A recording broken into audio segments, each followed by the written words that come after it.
today's episode, we speak to Michael Howard of the Foto app, a new social media that is designed specifically for photographers. We talk about why the new social media is needed. We talk about challenging the social media norms. We talk about the type of content he's going to have on the platform and how he's going to deal with slightly kind of tetchy subjects. And we talk about social media in general. It's a super interesting chat. Michael's really generous with the time. So grab a drink, open your retouch software, but let's get to it. It's been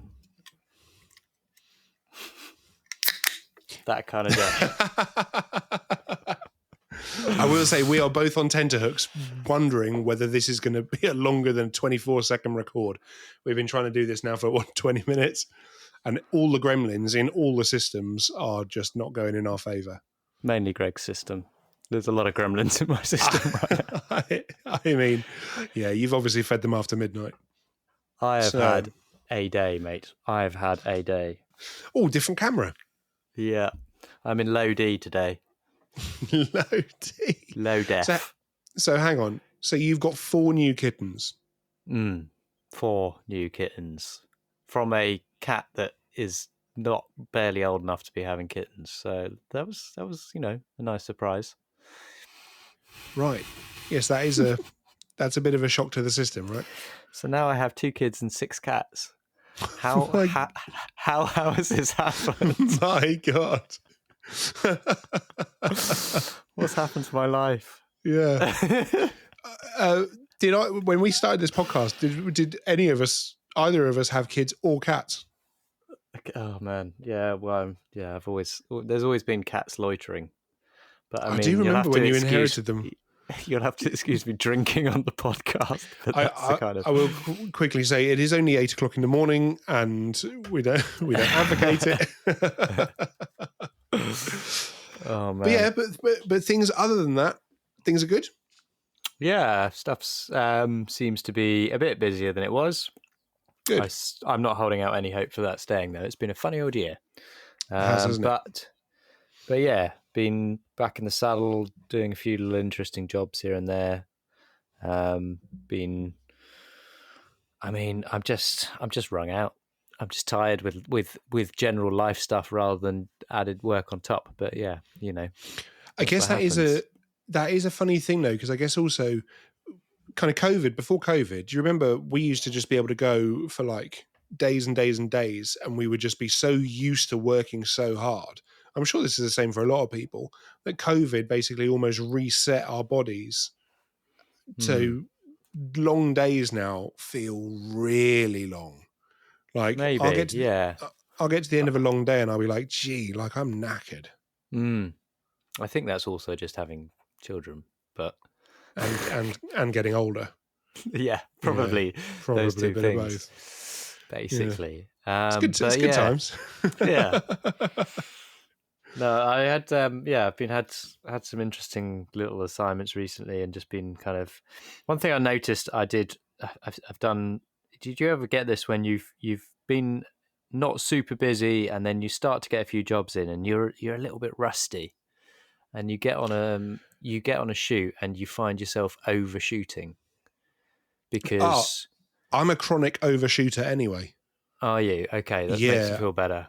Yeah, I know. I've started shooting. I will talk about my new process in a minute, but like I've started shooting some personal projects because I don't really get rusty, because I will just go and just shoot random stuff.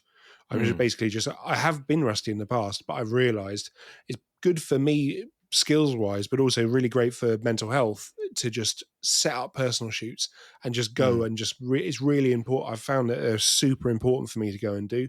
So this week we're on Tuesday. I've shot 2 or 3 in the past 7 days. Wow. And I'm just like, right. And I've got another 3 booked in this month in the next 4 weeks. And then I'm going out to do another thing. And I'm just like hell bent on just getting so much new stuff done. But it means that I might not necessarily be doing the biggest jobs, but I'm still kind of flexing the muscles a little bit. So why do you end up overshooting then? Honestly, because I'm trying to make sure this doesn't kind of sound like egotistical or big-headed. I think because I'm so quick at being able to move around and set things up so quickly, I'm Mm. like, oh, that looks good. Oh, that setup would be great. Oh, quickly, while you're here, can I just do that? And so I'll end up shooting, for example, yesterday I shot with a guy called Clive. I had intended to get 2 setups.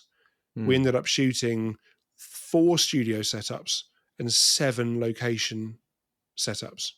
Mm. And I was like, well, I only actually really wanted 2. So I was hoping for to go through and make selects from 60 images. And I ended up having to make selects from 360. So I don't know if it's necessarily because I overshoot, but I think it's because I overshoot in what I'm able to do. And because I love shooting so much, I'm just like, when I'm on my set, I'm just like, oh yeah, quickly, let's just do this. Oh, quickly, I'll just spin the light. I was just like that. Mm. And I'm not precious really in a way. So I'll just shoot and shoot and shoot until I think everyone gets a bit annoyed. And then I have to can it because I'm having a lovely time.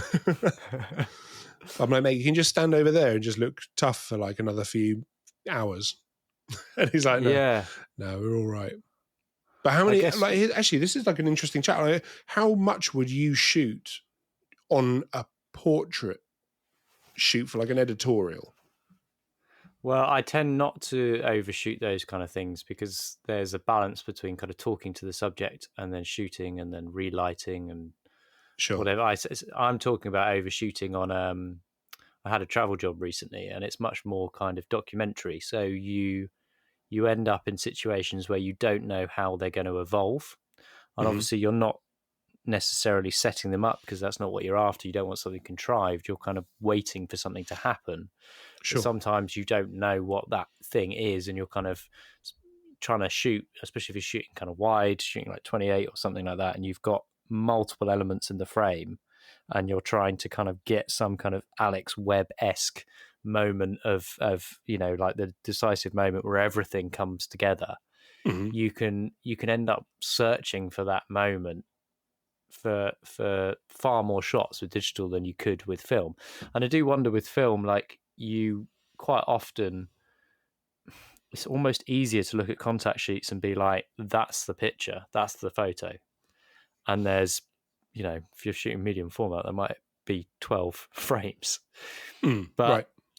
because you've shot less, it's easier to know exactly which one is. It's almost like what's the word for it? But the scarcity adds value.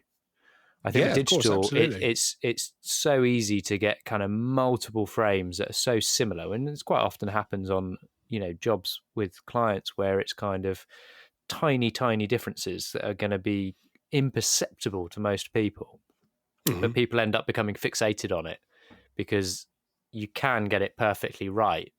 But quite often I see it where it kind of gets taken to the nth degree, where you've taken an image and I do wonder, I was thinking about this the other day with all the kind of new AI in Photoshop, how much stuff will be kind of perfected and perfected and perfected in inverted commas because it can be, but Hmm. actually you end up with an end product which just feels wrong, like contrived and not natural, or not, just almost too many cooks kind of thing. And I think, I don't know, it's interesting. I think when you're kind of taking it back to doing documentary or street photography, and if you're shooting on film, it's kind of, there's there's literally a finite amount of moments that you can capture, and there's only so much that you can really do with that. So it's kind of, I don't know what I'm trying to say, but I think it's interesting. The whole idea, for me, it goes back to the whole idea of taking photos versus making photos as well. I can Hmm. think what you're talking about when you're kind of doing portrait sessions or your personal projects, you're making pictures, and quite often when you're doing documentary work, you're taking the pictures. Sure. You're actually trying to find them. You're not necessarily contriving them or creating them. And I think that was actually always my sort of one of my weakest parts of being a photographer is that I haven't really got the patience to wait for stuff, which is why Mm. portraiture kind of ticks so many boxes for me because I'd be like, right, okay, great, this is what I want to do, and now I want to move over and do this. Now I want to go and do that. Whereas, waiting for the perfect moment, and then I think also the frustration if I'd missed it. Mm. You kind of go, oh, that would have been brilliant, and it's that whole that could have been, or that that should have been, that I would really struggle with with dealing with it? I mean, have you've Yeah, been waiting for those moments? Have you missed shots that you kind of wish that you'd just be like, oh damn, that would have been of the course. one? But it's like fishing, you know. That's for me part of the appeal of that kind of photography is the fact that it's so elusive, and Hmm. so that when you get a shot that genuinely comes together and is a real moment, um, there's no one else in the world that will have that, because for that split second of that part of that day, you were in the right place at the right time to get it. And no Hmm. matter what anyone else does, they're not going to be able to recreate that in that same way. I think for me, portrait photography, you know, sometimes portrait photography is a bit different, but like, say, doing studio photography or lit photography, there's a lot more kind of tips and tricks that go into it with the lighting side of things, as well as obviously then being able to have a rapport with the person. So you kind of, Hmm. you've got this balance of using these tips and tricks and then having a rapport with the person. Now the rapport with the person comes down to the individual photographer and your connection and connectivity as to whether or not you can get an interestingly emotional picture out of somebody. Sure. Anyone can learn the the tips and the tricks though, and what you quite often see is stuff that lacks the emotional stuff, but has kind of very nifty lighting or something, but Hmm. it kind of doesn't have the depth.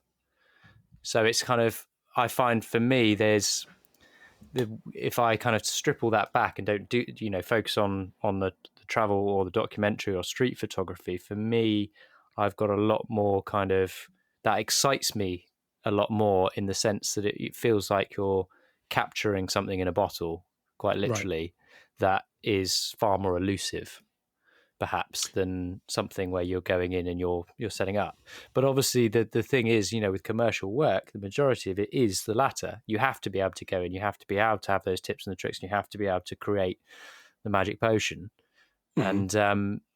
And that's a skill that you learn, and it's Mm. exciting, but it never quite scratches the same itch for me personally as when I'm getting that kind of stuff, and you get a picture that literally was a little moment in time that you happen to be in the right place at the right time for. I think so. I was speaking actually weirdly about this with a friend of mine, James, who's a very, very talented photographer. We were talking about at what point does a what point does a photograph suddenly you want to kind of really show the moment. You really want to show what the mood is, the atmosphere. You don't want it to be a technical like exercise in what a photographer can do.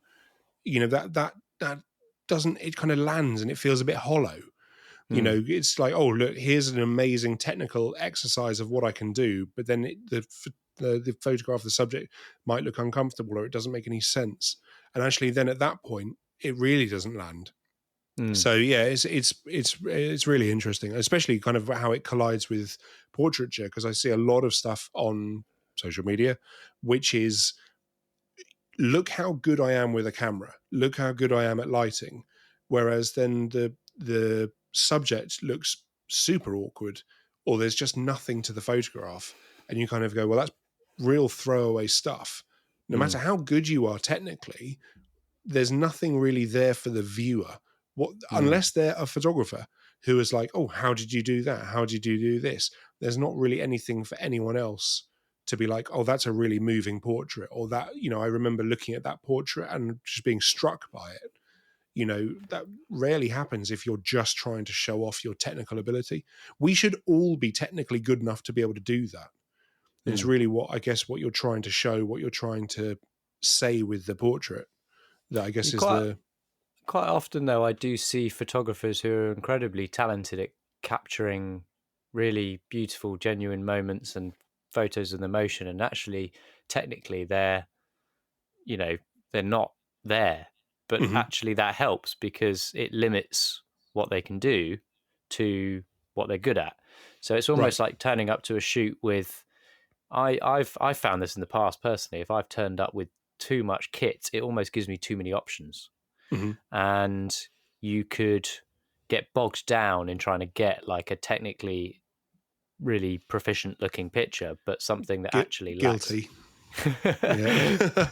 When actually, if you pare back and you say, you know what, I'm going to limit myself to just taking a 50 and a 35 and working with available light, then that forces you to think creatively.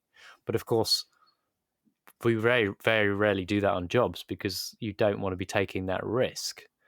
This is where editorial comes in, though. This is where editorials, if you're working for certain editorial clients, and the shoot that I just did I had such a lovely brief that was literally like, just go and shoot it how you want to shoot it. We've already got another story in the magazine that month that's going to be quite, standard travel story. Just love to see what you make of it. Off you go. And it is kind of quite liberating, but that's you're only really going to get that in the editorial world.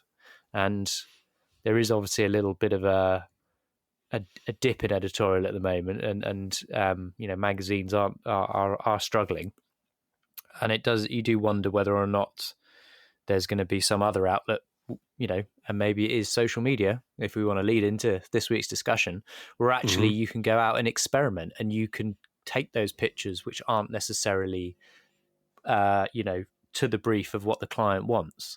And for me to be able to go out with editorial jobs and shoot them the way I want to shoot them without too much oversight is when I'm going to produce the most interesting work with the most amount of my voice in it. And Right. I think social media is another. It promised to potentially provide that.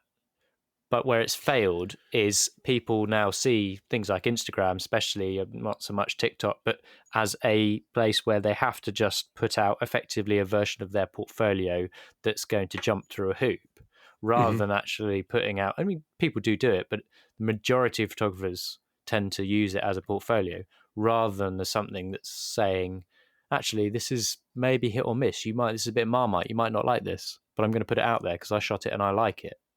Yeah. And for me, I would like to get back to that, to get back to a place where social media was exciting because people were putting stuff out there that was a bit more experimental and was a bit kind of more groundbreaking in the sense that they were going and just doing what they wanted to do rather than what they Mm-hmm. think people want them to do. Yeah, I think that's a really good point. I mean, that's what I want to do with mine as well. I actually want to take mine weirdly almost back to like a portfolio mixed with a diary. When I first started using Instagram, I was like, I think my first picture, Chris, I'll never forgive you for bringing me onto Instagram, but like I was sat next to a journalist friend of mine called Chris, and we were on a plane back from doing a job in Ibiza, and it was a picture of my feet. And I was like, oh, I've resisted joining Instagram. Here's a picture of my feet. Well, actually, sod it. Actually, what does it matter? The algorithm has killed Were you showing off the so leg room?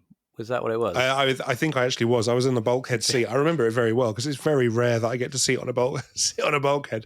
But I remember just being like, oh, I love this. Just like, oh, I like that. I'll just put it up. And actually now I've kind of gone back to this point where I'm going to start as of kind of in a few days. So hopefully by the time this comes out, people will be able to look up and just see what I've had for dinner. But like, I'm just going to start putting just random stuff up. Like I'm going to do like a walkthrough of my new bags and stuff. And like just little things like talking about, I've just been interviewed by Canon for the talking about the R5C, and I think it's such an important camera. And actually, why not I just do a little thing about that? I don't care who watches it. I mean, the thing is, it's actually I kind of want to talk about it. I think it's a great camera, and it's just I feel that I've been not that I've been. I feel that I have myself pigeonholed myself into only showing my work on that. So using Instagram as an extension of the website. Well, actually, that kind of is a bit boring to people. They want to go and see the website. Yep, the website's updated as much as Instagram. So go and look at the website. So Yeah. kind of putting up random stuff and behind the scenes and just like stuff that I enjoy, I think actually might then help my voice come through a bit more. Yeah, I think ultimately people need to be finding out about the human behind it all. And especially now with AI coming in and being able to produce the technically perfect images that we've just talked about, how do you differentiate yourself from something that can be done by a machine without that machine knowing anything about photography or having visited the places it's showing? What people are going to be looking for, I hope, is actually some sense of personality that goes behind it and a voice that goes with that. Yeah. I think for me, my unique selling point is probably going to be my awful humor. I think that'll go down really well. Well, this podcast has been a great platform for that. So It has, yeah. I had a yeah, message today earlier saying, don't do any more podcasts. No, I didn't. That's not true. Sam, if you're listening, I don't appreciate the abuse. It's a funny one though, isn't it? Because you're right. Because AI and the race to it is to create all these technically perfect. Almost, obviously, a lot of the stuff at the minute looks very dreamlike and things like that. But for me, one of my favorite things is in a load of my old photography books, there was obviously a fashion for doing it, but you open some of the pages and they have got like a double page spread of the contacts with the red marker around it. Mm, And that for me, going back to the contact thing you were talking about earlier, that for me is such a special thing because that yeah, shoot could be those two films, right? yeah. And so the scarcity, talking about that again, it's just really special, and none of them are maybe perfect, and they've all got like darkroom notes on it and stuff like that, and I love all of that sort of stuff. And I think maybe I mean the trouble is doing myself out of a job here because a lot my work has been erring towards the more technical because that's just how my brain is wired. Mm. Um, but yeah, I don't know quite where I was going with it. It's obviously very late and we're both exhausted. But I was attempting to show you my a scrapbook that I keep in the drawer down there, which I haven't updated in probably about 4 years, but can't get the drawer open. So I'm sorry, folks, I'm not going to get to see it. is that why you've not? Is that why you've not updated it? Is because you've locked the cover? Yeah, I can't get the bloody door open. Trying to cut down on your jobs. I won't have to Um, update that if I've locked it away. but there is something lovely about the tactility of things like that, of keeping a scrapbook. And it's definitely something I'd like to go back to. And that's actually something we kind of discussed with this week's guest, actually, is the idea of what social media could become in a kind of ideal world. And Mm-hmm. Michael, we're very glad for him to come on and talk to us about this app that he's developing. And obviously, we hope that you find this episode interesting, and there's stuff in here for people who are excited. Well, as excited as I am personally. I know Tom is quite excited about it too, potentially, of what it could Gonna be. get my at Tom address, so I'm pumped for that. Yeah, you get to be the new MySpace Tom. Hey, I mean, listen, that guy sold his network for a pretty penny. I'd be all right with that. By the way, do you know that that MySpace Tom's a really talented landscape photographer? Yeah, you mentioned Maybe this we in the should episode. maybe we should get him on. In fact, if you want to see a link to this, folks, it's in the show notes. Actually, you can go see what MySpace Tom's been up to. There we go. I Anyway, reckon we should get him on. I need to thank him personally for everything MySpace did for me in the early days of my career. from one MySpace Tom to another. Exactly. Shall we get into it? This is this week's episode with Michael Howard. Enjoy, people.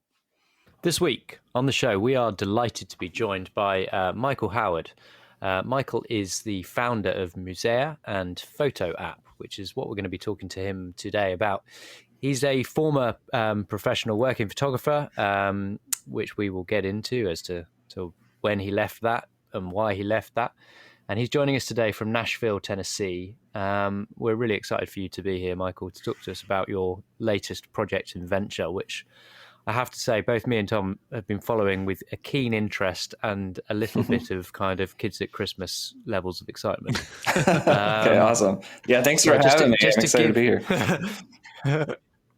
Just to give our audience a little bit of kind of background on yourself first, kind of what's your journey been?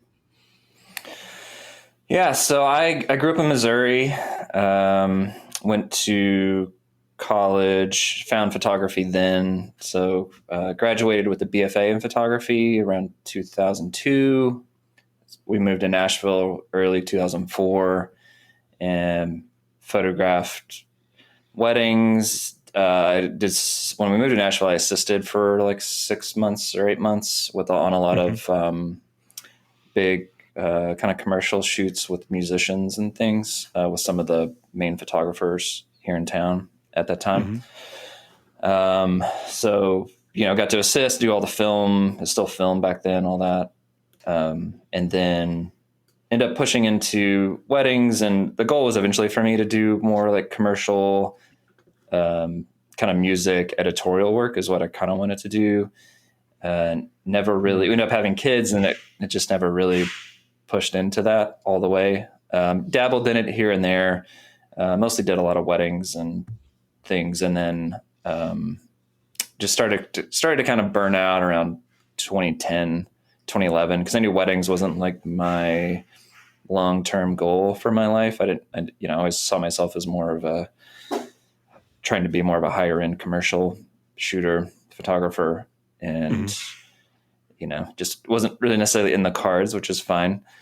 And started Musea in 2012, and that's been a whole journey. Still going great. So it's now a fine art print lab. Mm-hmm. And so we started out of my house, and then we have a 4,000 square foot facility now. And we do printing, matting, framing. My last like commercial job was in 2016 as a photographer. Last kind of paying job. So I exited. Musea kind of took over my life at that point. And we've been kicking around an idea of a photo app, a new photography sharing platform, probably since 2018. And started dabbling it more in 2021, a little more seriously. And then last year decided to officially decide to do it. So here we are. Yeah. So this is Foto app that we're going to be talking about now. That's Foto with an F. And obviously we'll give out kind of where people can find you, but just very quickly, I mean, how I discovered you is on Twitter, actually, where you are the Foto app. Now, what is it that kind of made you want to bring out another photography app? Because there are plenty out there. It's a mixed bag, let's be honest, of what is out there. But a lot of photographers probably remember things like Hipstamatic, and then obviously VSCO, and then Instagram. These are all kind of, obviously Instagram being one of the biggest. Now Instagram started as a photo app in many ways. It was a bit like Hipstamatic, wasn't it? You could put filters on, and people tended to use the Instagram filters and then post. And it's morphed. It's morphed into a behemoth. Right. And, yeah. I love that word. I'm glad I got it in. Nice. Is that what your experience has been, or what brought you to a point where you decided that you wanted to make something and you thought you could do it better than what's already out there? Yeah, it's it's a little I don't know if audacious is the word. I mean, for me to even attempt this feels a little crazy at times. But you only live once, so you might as well shoot for the moon. I've never really been happy with Instagram. I haven't really been happy with a lot of them for various reasons. Sure. Instagram, I've always felt has been, even in the early days when people really loved it, I never really liked it that much. But it worked well enough. But it was mostly very Instagram. I felt early on was always a culture of kind of celebrating a temporary nature of photography. It was always about what's happening right now or today, and a lot of what makes photography great is how the longevity of it. And that I think photographs should still have a bit of an evergreen feel. Should have an archive. There should be a historic nature to them. You should be able to go back and revisit things. And it's none of these are really built for that. It's all what are you doing right this second? Well, and stories is nobody cares. Example. 2 days later, yeah, literally deletes itself. So. So there's always been that undercurrent, and then on top of that. You get into just how the incentives on these platforms are built, specifically more Instagram and Facebook and TikTok and Snapchat and all this stuff, which is it's ad driven, which is basically attention based. So everything is just built towards how can we maximize your attention and keep you scrolling and on the platform. Sure. We can get into that if you want. There's just a lot of problems with that. But the incentive structures are not very good for something that's a little more intentional, a little slower, a little more thoughtful, which when I fell in love with photography, that's part of the reason I fell in love with it. Learning in the darkroom, there's always a slower nature, something more meditative about it. Photography in general, I feel like kind of encourages you to slow down and consider a moment why this person took this and think through it. and now everything's just the shortest attention span. It just keeps dropping every year. It's like, I think our attention span is less shorter than a goldfish right now or something. It's really bad. So, yeah, so I don't know. So places like Visco, like it's great. They're starting to push into social more, which they've been avoiding, which is interesting. So we'll see where that goes with them. But Visco, like Instagram started with the filters, like you're saying, and I always thought that was very superficial. And I thought the filters were pretty horrible. They still are not great, but Visco is kind of like the cool version, like the hipster version, where like their filters actually look better, but it still kind of felt like the cool kids, like youth, the early 20s kind of playground, and it was still about like the looks and the vibe and the feel, but it wasn't really about like thoughtful photography. It was just more about the lifestyle, I felt like. So, and I think a lot of people have tried to build other apps, but they've been either too generic or too for the just professional people only. So it's a fine line between what we're going to try to do, which is obviously we're going to start probably with the professionals or the serious amateurs or the hobbyists that really love photography, but eventually we would like, anybody and everybody to be on it and enjoy it. And hopefully have a better, healthier experience on a social platform online. Yeah, because I think that's all really interesting, because you do have, you say on the website you've got the goals, right? And how stringent do you think you might be, or how stringently do you think you might be able to keep to those goals? Because I think as a platform grows, you're going to get pushed and pulled by the audience to produce different things. You might kind of find the demand for people wanting to share stories come up, and then it kind of takes away slightly from the goal of having that longevity if you then in kind of introduce these features that people are requesting. How do you feel that you might react to stuff like that? Yeah, I think that's where, me running Musea for the last decade has taught me a lot. I've failed a lot, made a ton of mistakes. But one thing it's definitely taught me is, you definitely need to listen to your audience and your users, but there's always a filter that you run through as like the owner of, you need to still have your vision. I think I brought this in even with photography, and when you're working with your clients, to a certain degree, you still have to kind of fight for what your ultimate vision is, because not everybody can see where you want to take it 3, 4, 5, 10 years down the road. A lot of times you get requests for things that are more of a short-term mindset of something that I want, it's some maybe small pain they're feeling and they want it fixed like right now. But you definitely listen, but you definitely have to weigh, does that make sense for like our culture, what we're trying to build long term? Are we going to maybe fix that later with this other idea that we have, and so the timing isn't right, or it's a waste of resources, it's inefficient? So I'm always a very open, transparent person. I always want feedback and I want to listen to it. It doesn't mean I'm going to always follow it. You pick and choose what makes sense, and really try to dig under the motivation of why people want something. Usually when they want something, it's usually like 3 layers deep is the thing they really, really want. And you really need to like dig into deep down into that. And that's where the solution is. It's usually not that first suggestion. It's something else farther down. And people even have hard times communicating that, even, if you ask them like, well, why do you want this? Well, then why do you want that? Well, why do you want that? And you just keep asking why to get down into there. And sometimes they have a hard time communicating it. But yeah, it's going to be interesting to see, because I've been asked before, like, do you envision Foto being like, how big do you envision it being? How large do you want to take it? And I'm not sure yet, honestly. So we'll kind of see how it goes. I think once we launch it publicly, it's the hard thing is it's probably going to take us for a ride.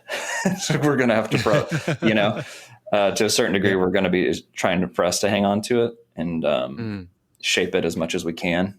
But it's creating something that's user generated content. It can be, it's the wild, wild west, you know, people are going to start Yeah. uploading stuff that it gets crazy. So I've realised we probably should take a little bit of a step back and actually explain to some of the listeners who obviously we all know what you're talking about in terms of we've seen the kind of the mock-ups that you've been putting up and of what it can look like. I guess if I were to explain it, and I mean, stop me if I'm wrong, but it feels, the reason I'm excited personally, it feels like the app is going to be something that, you know, you would have got 10, 15 years ago when kind of people were blogging more regularly. And the idea that when you actually posted a blog, you had put time and effort into not only the picture, but also the words that go with it, the caption, and also maybe the way that you lay it out. And that ultimately you end up with something that tells a story. right. And from what I've seen, Photo looks like it is trying to emulate that to some degree, but in a platform that people use on their phone. Right. I don't know what your plans are for the desktop version, because one of my issues with Instagram is the fact that it is very constrained. And I mean, that is a strength and a weakness, but ultimately the fact that it's very constrained means the user experience on a desktop is pretty pants. And if I am really absorbing photography, I want the option to be able to see it in a well presented place on a desktop version of the app, where it, you know, really is shown large potentially. I mean, what is your kind of approach to this? Is it the fact that you're feeling that Instagram fails because it is this momentary image? How are you going to take what you said, which is about kind of treating images with respect and that kind of archival sense of, you know, timelessness that pictures have? How's that fundamentally going to look in app form? Like, what features are you hoping to bring to this app to really kind of make it appealing to photographers that are excited by that side of Yeah. things? Yeah.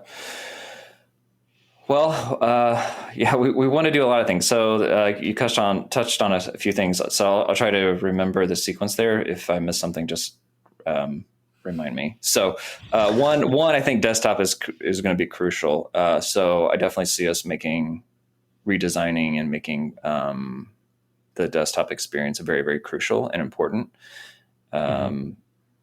We are starting with the phone app because we feel like that's the easiest thing to grow and spread, because that's where people spend most of their time versus doing the desktop, which will be a much slower intentional experience. I think ultimately, you know, however many years, hopefully shorter, but when we have a very mature desktop experience, that'll be where people will have the ideal experience of Photo, because then you can really see the pictures how they're meant to be seen, where phone is convenient and easy, but ultimately, if you really want to see the details and a large images, you need to be on a desktop or a laptop or something. I equate it to a little of like what Substack has done with the desktop. They started desktop and then went to the app. We're kind of reversing it. We're going the other way. But I think because we're going to encourage more long form content with text writing, that, you know, we'll have to have a desktop experience really well done, because people are going to want to type on their computers ultimately if they really get into writing. Photography and writing has always been a really great marriage, and so writing on your phone's horrible. So eventually, we'll definitely come out with a desktop version. Longevity. So one of the probably driving unit for that is going to be a couple things. One is we're going to try to really embrace like the metadata of images and really respect that and use that in a lot of creative ways. Right now, most social sites strip all of it off. Like Instagram search is absolutely horrible. You know, if you're going to search for images, usually go to like Google Images, but even that has its own problems of returning results that aren't necessarily accurate, or they're biased or racist or things like that. And so, so one, we're trying to build from the ground up which we're working through like this week, as I speak, is being able to make sure we capture the metadata. Not that we're going to use it right away, but at least that it's there so that we can eventually on top of that build better search functionality so you can actually find images accurately. So if you're searching for something specific, you can actually find images on that specific thing you're searching for. Whether Or if you that go be to a Instagram subject, a lens, or a camera right. system, or Yeah. If you want to find, literally anything. Like if you're searching for, if you're a bride and you want to search this different locations that you're looking for to possibly get married, and you want to go through, if you're really into old vintage cars or something, and you want to see some sort of old car from the 60s, you want to find different versions. If you're planning a trip and you want to see the locations, or whatever. There's a lot of benefit. I think a lot of benefit to that we have not really unlocked yet. And so that's why I feel like it's important to put quality, if you're posting quality words and quality images that's, has the metadata associated with it and it's accurate, instead of hashtags, which are not necessarily accurate, then people can find stuff years later that you've put online, versus it just being, gone. So I always find this interesting. Like if when somebody like recently Tina Turner passed away, right? Anytime somebody passes away, you start seeing all these old images being reshared. And I always think like, oh, it'd be cool if you could just go in and search, and it kind of works because everybody's hashtagging like somebody like that. And so you see different images, but if you could have a true archive, to look through, and then on top of that, we want to really, hopefully, we need to really invent and work for the photographer and work for the users and try to build economic structures on top of, once people can find these images. If companies want to license these images for use or use it to share it in a story that they're doing or something like that, then the photographer can be compensated. So, we want to build in new economic models, allow images to be found easily, but then also build structures that allow the artist to be compensated for the work because they should be, because the images have value and people want to reshare them or whatever. So, we have a lot obviously to work through and a lot of problems to solve, but that's kind of an overview of why, we want to think or just build stuff that's more longevity. Being on the content hamster wheel, if you will, is not a fun experience for anybody. It's exhausting. No. And it wears people out. It's just not good for people. That's why YouTubers that are making millions of dollars, they end up quitting and burning out. Like it's just, they have mental breaks because they have to keep posting, which just goes back to the ad. Yeah. It goes back to the ad model, which is the attention stuff. It all starts there, which is why we're trying to build Foto without any ads, because when you start ads, it snowballs, at least specifically with social media, it snowballs into these really unhealthy things. And we want to try to avoid that if we can. I think what's really interesting about that is, talking about burnout and things like that, and then the constant need and everyone telling you need to post out ideas, that does kind of create a bit of a race to the bottom of putting out stuff that is either rehashed versions of what we've seen a million times before or just poor quality rush stuff. I think the thing that I really love about the Foto app is the mock-up you have on the website that runs through and shows how the app's going to work. It's really beautiful, and the layout is really nice, and everything looks really curated. I actually, for the first time in a long time, look at that as a bit of social media that I could actually get on board and enjoy doing. I've touched on this so many times in the previous kind of episodes of the podcast. I'm so bored of social media, and I'm so fatigued by the constant pressure to constantly put up stuff and constantly show the best life and everything like that. Well, actually, if we're all being really honest, I really just want to show my work. That's the stuff I'm most proud of. And so, the Foto app, the layout and everything, it looks really nice. My big question, and it comes down, I guess, to a bit of pressure, is algorithms. Are you going to have a sequential feed that organizes everything by date order, or is it going to be algorithmic? I don't know if that's the right term. Is it going to have an algorithm that says, oh, Tom really likes pictures of windy rivers, so we're going to Right. prioritize pictures of windy rivers for him? Yeah. Or is it going to be like Tom actually follows someone who posts pictures of windy rivers, but there's also someone who posted a picture of a canyon before, so he'll see the picture of the canyon and then, that was a terribly phrased question, but you understand what I mean, right? Gotcha. Yep. Totally understand. Yeah. So we was having kind of a discussion last night with my co-founder, and so we're going to start with a very simple and transparent algorithm, and that is chronological. So it's purely chronological. So, just having a chronological feed is technically an algorithm, but most people, when they think algorithm, they're thinking like they're suggested posts, and you're getting forced stuff like you're saying in your feed that you didn't necessarily want. A, the ads, and then B, it's the TikTok version, which is Instagram's trying to copy, which is, hey, you liked this cat thing, so we're going to give you more cats, and because you obviously like it, because we want you to just stay on here and just keep going. We don't love that for a lot of reasons, because A, you lose control of what you want to see and experience, and Instagram has done a really disservice, and it's really hurt people financially because they've just killed the organic reach for the most part, because you can't see you can't see the people who you actually follow. It's annoying. Right. So you build up this list of people that are interested in what you do, and then 5% or 10% might see it.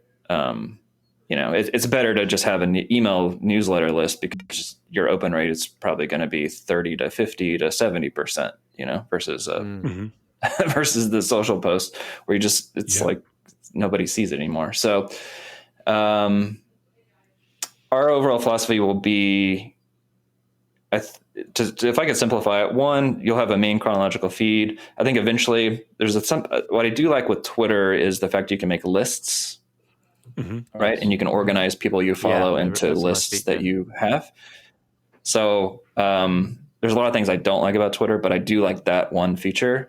And so that's something that eventually we would like to build in to where, because it's easy to follow hundreds of people, but you need to be able to segment them into like your family, your friends. These are like the commercial, these are the portrait photographers that I like.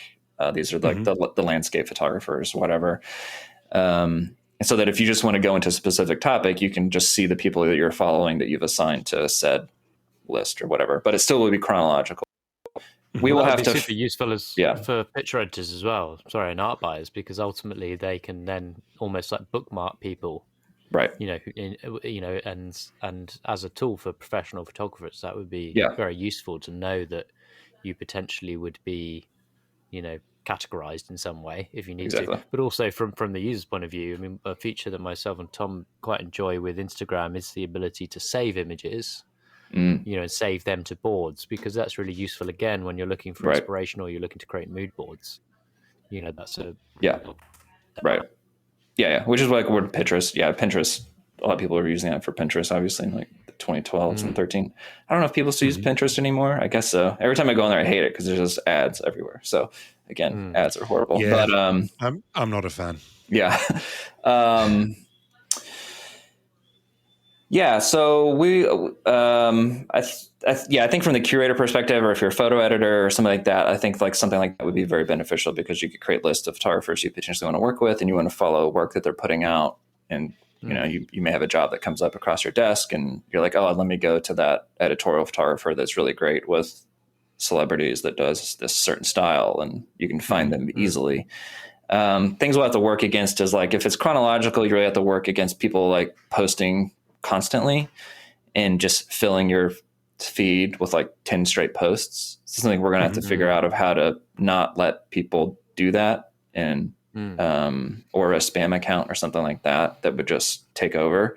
That's the one problem with chronological, but I feel like it's solvable.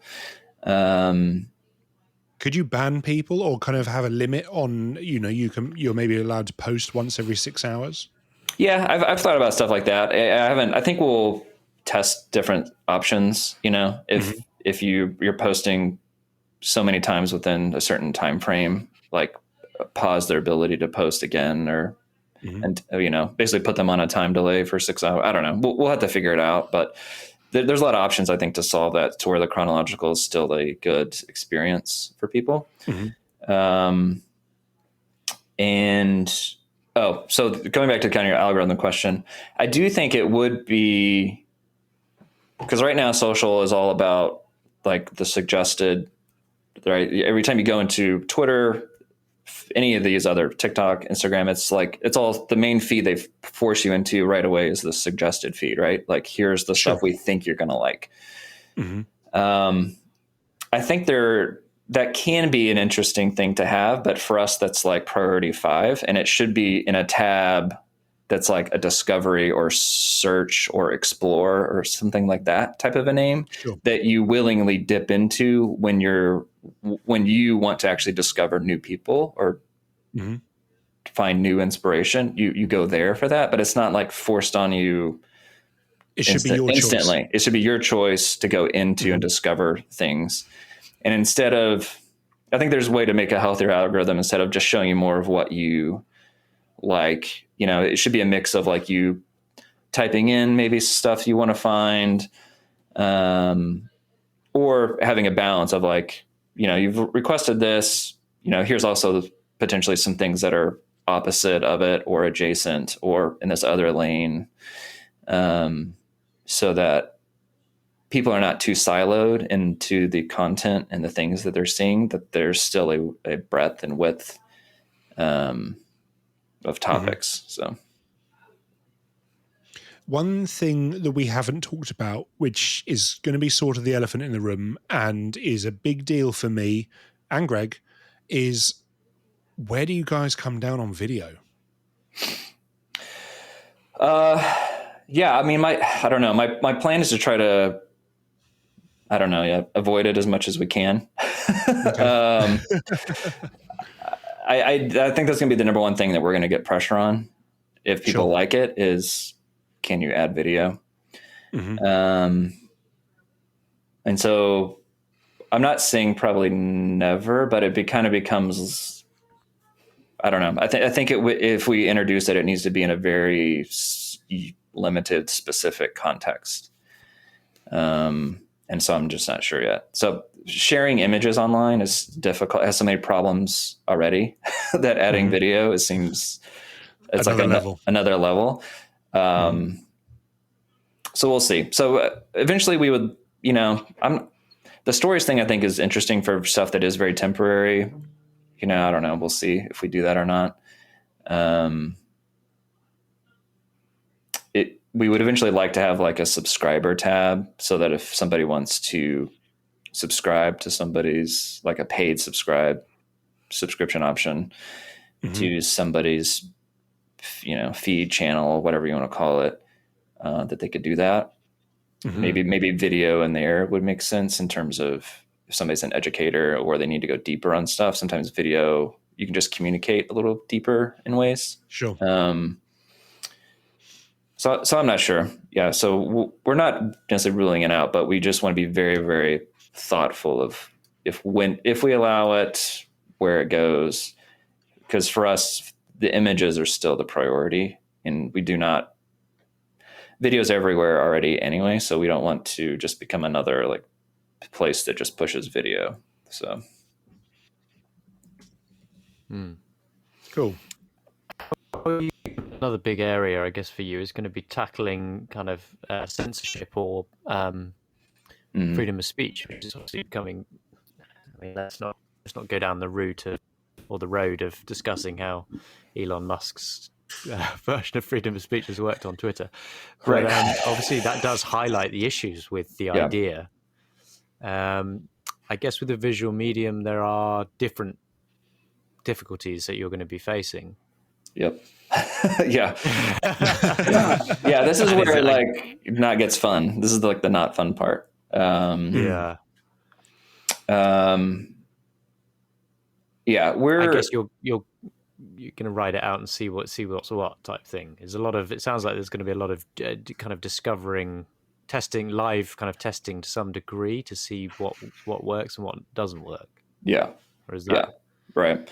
Yeah, the starting on a phone app, you kind of starting from certain sort of limitations already anyway, right? So Apple, Google, they'll have their content moderation rules that we have to abide by, or they can just take us off their platform entirely. Right. It's not like where if we were doing desktop, you have a little more freedom to create whatever you want. We're building on top of Apple and Google, so we kind of have to follow their rules. And then if we add monetization where there's payments, then now we also have to add a layer of the payment processors often have rules and regulations. You know, they don't want to deal with sexually explicit content or whatever. And a lot of times that it's coming from the payment processors themselves. They don't want to be, you know, they're protecting themselves probably from sex trafficking and like, you know, things that are very illegal. And so they just, it's easier just to say no, like none of it. As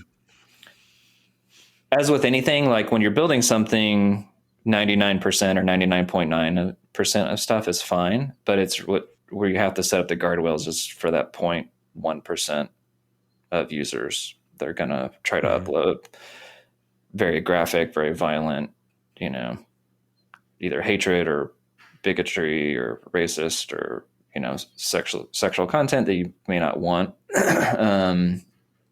Or that it may get exposed to people that shouldn't see it or don't want to see it. So it's always going to be a fluid thing, right? For us, I think, is whatever parameters we put up on day one is not something that I would see as forever. It's something I think we're always going to work on. You know, we want to allow as much as we can allow. But we also, you know, we don't want to platform people that are going to say things that are, you know, going to incite violence and things like that. So you always have to draw a line somewhere. It's easier to draw the line farther out, you know, of like just no nudity, like Instagram. It's easier just to do that versus drawing the line in farther where it's like, well, we got to allow nudity, but then you have to define like what's sexually explicit, what's not. And then that line is much harder to draw.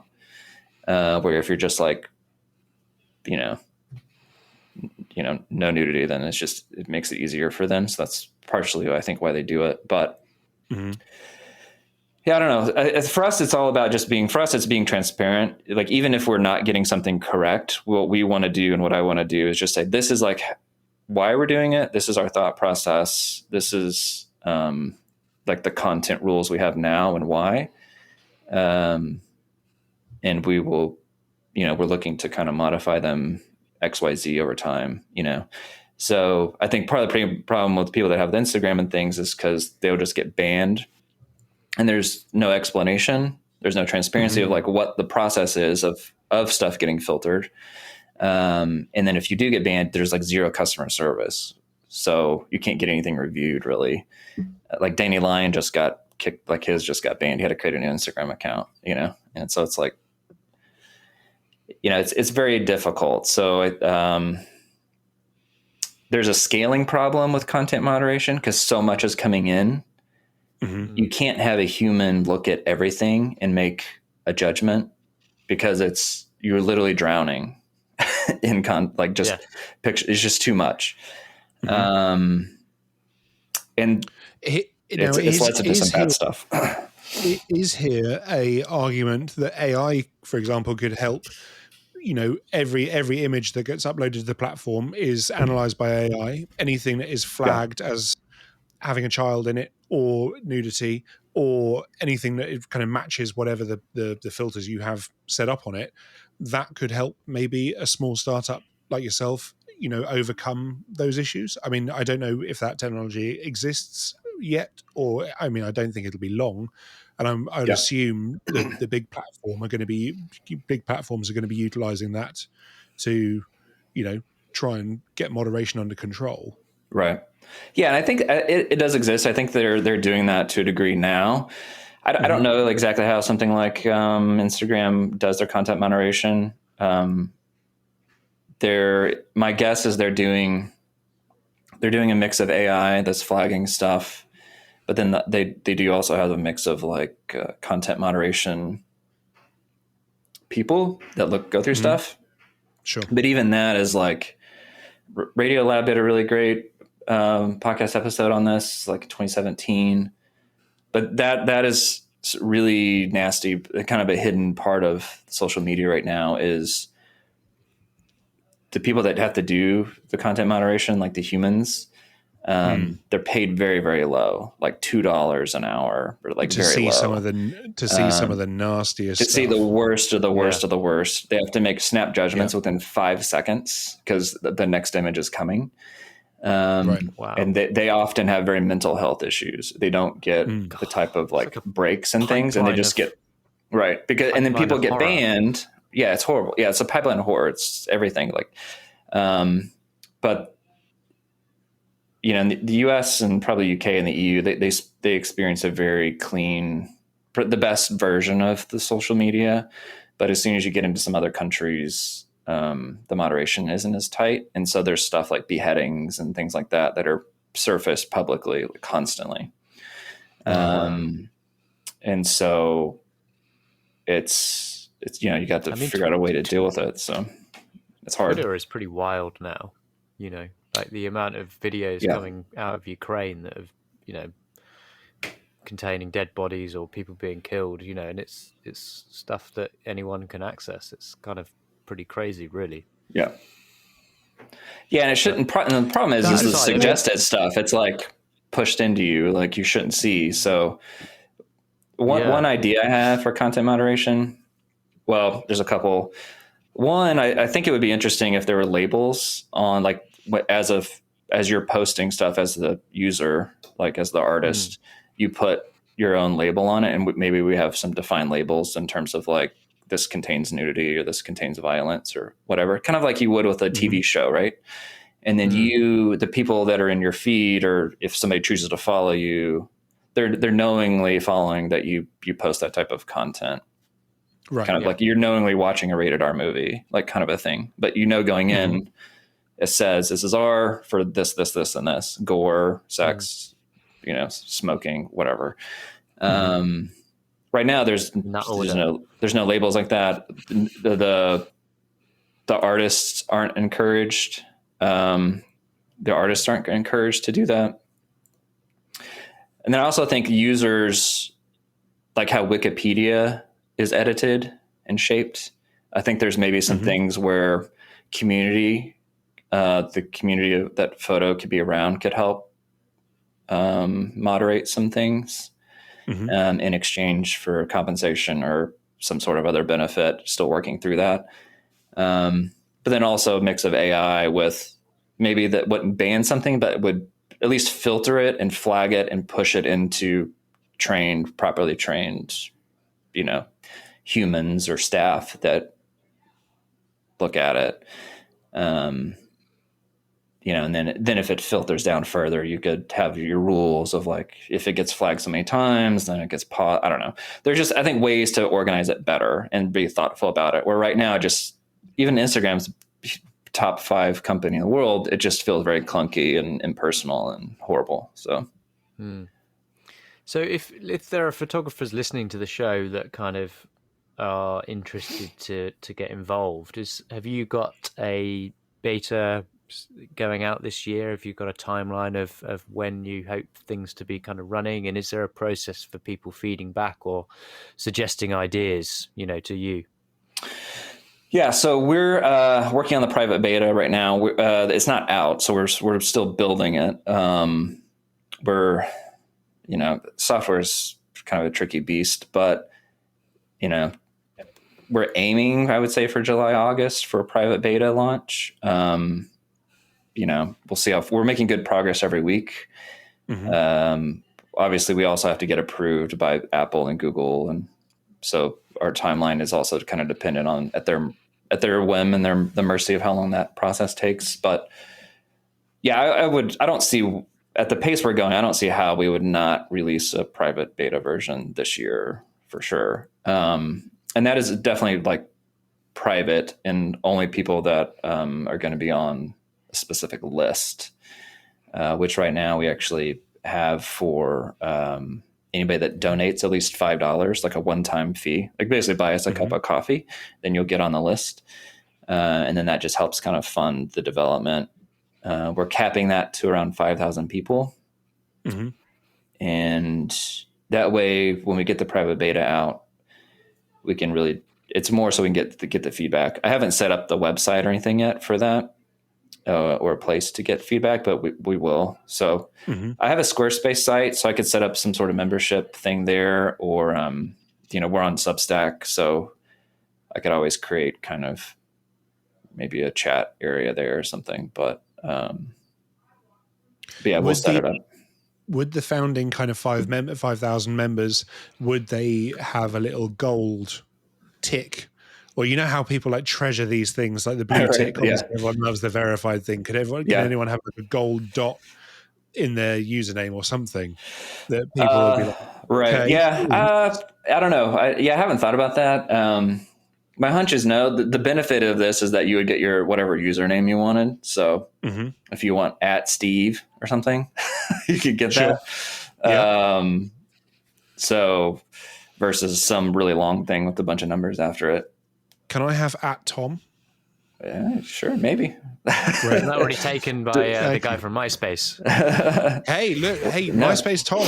He sold out MySpace. He didn't sell out MySpace. He sold MySpace and then traveled the world taking actually pretty bloody good landscape pictures. Like that guy is like an actual real photographer. Yeah. More power to him. More power. Yeah, he got out. Won't hear a bad word against him. Right. Nope. So I think our goal, kind of the process is private beta, get feedback, making sure just it works and people like it, and there's, get some early feature feedback. And then what we would like to do, instead of going to investors in like Silicon Valley and all that stuff, is create an equity crowdfunding campaign. So from there, people could basically own a part of Foto and own shares in it, essentially. And so the minimum, that's $100 up. There's a cap. I think you can only do up to 5,000. But we would set like kind of goals of how much we want to raise.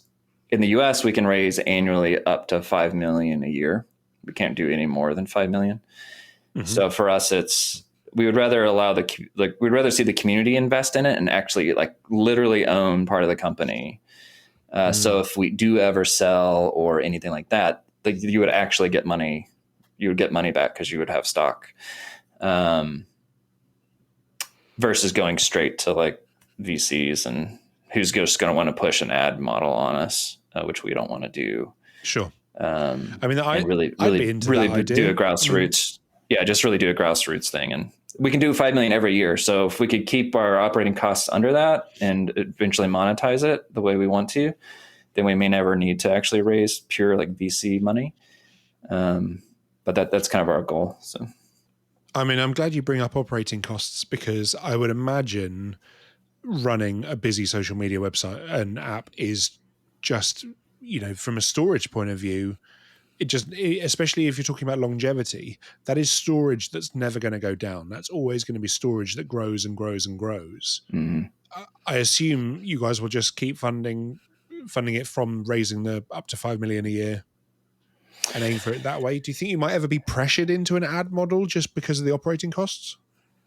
I don't know. We'll see. I mean, I hope not. I think we will have to pivot off of different technologies as we go, right? So part of the reason we're capping the private beta at 5,000 users is because it keeps our costs down based on how we're building the tech stack right now, and allows us to kind of operate at a very low, actually like monthly bill, essentially. Right. The problem is if we once we release it to the public, and we can just unleash it, and kind of the good thing is if a million people download it over a weekend, like great for us, bad because we have all of a sudden the costs are now it's just off the chain. And so that's where we need the equity crowdfunding to come in to help cover that. So we have some runway.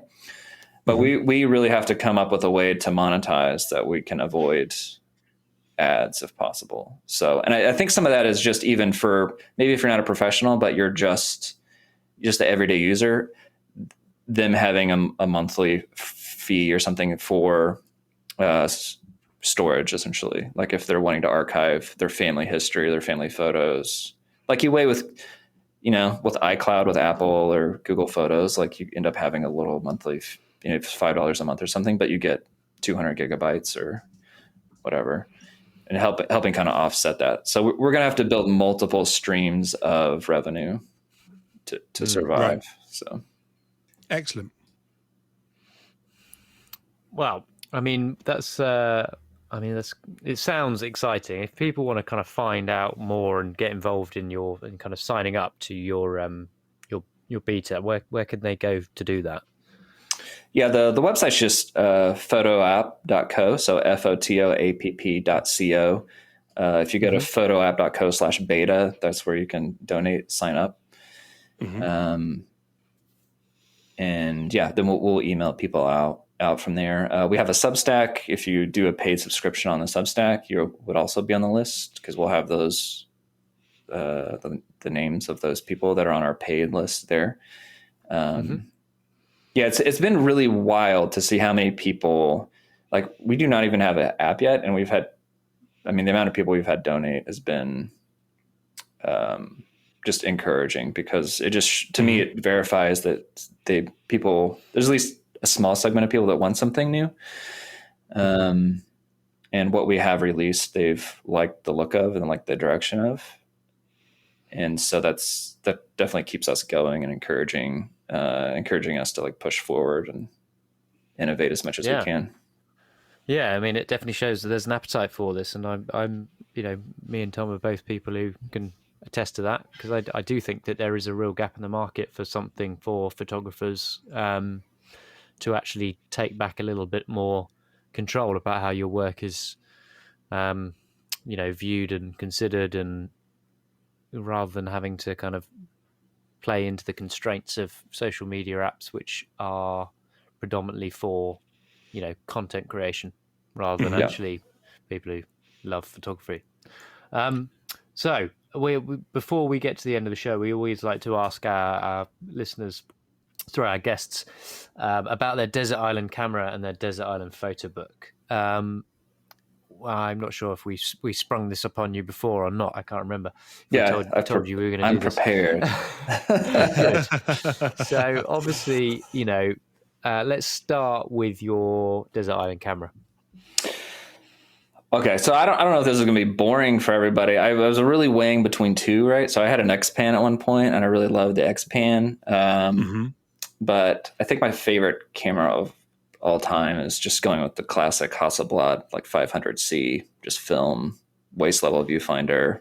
Just give me like a 120 back, 80 millimeter lens. That's all I need. That's not good. That's not boring. I mean, I do have a Hasselblad up there, sat on the shelf, and mine's just here. We are big fans. Okay, sorry, my Hasselblad X-Pan, because they're both Hasselblads. Yeah, that's what. Yeah, of course. Mine 500 is there with the waist level viewfinder, and I fully back that. And do you have a photo book that you would take on the island? Yeah, so I actually got it pulled off my shelf. So big Emmett Gowan fan. Emmett Gowan. Mm-hmm. So this is a Aperture published book. Ooh. But it's just kind of a retrospective of his career, and there's a lot of text and like essays and things. So I love it when we have a book that we've not heard of before, from a photographer we've not heard of before. Yeah, it's great to kind of give them some publicity.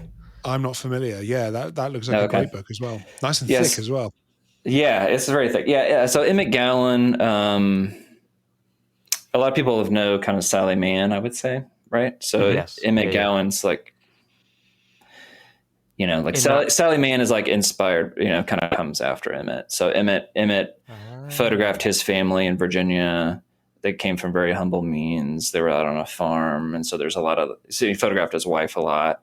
So there's a lot of very like intimate, personal he takes family photography, his own intimate family, but he elevates it to this whole other level. It becomes this very universal type imagery. It's a bit. Have you ever seen the book by Larry Towle? Is it Family Album?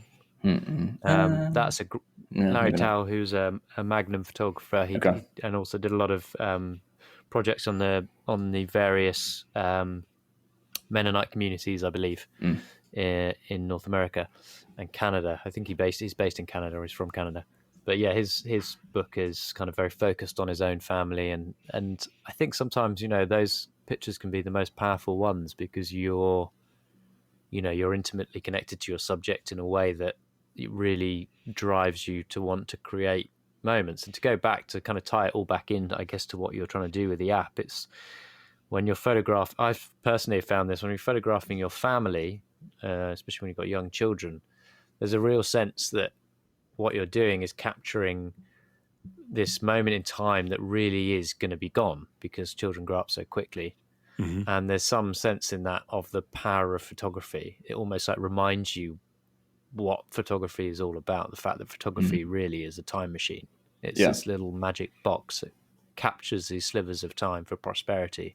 Right. And I think that's very easy to forget in this kind of day of age where everything's kind of shot on a phone and is very, here today, gone tomorrow. But also, you can do all sorts of fun and games with AI. There's something quite pure about kind of that specific type of personal work. Yeah, and we would love to push that as much as we can in terms of that concept of like how through photos can we remind people of like what's important.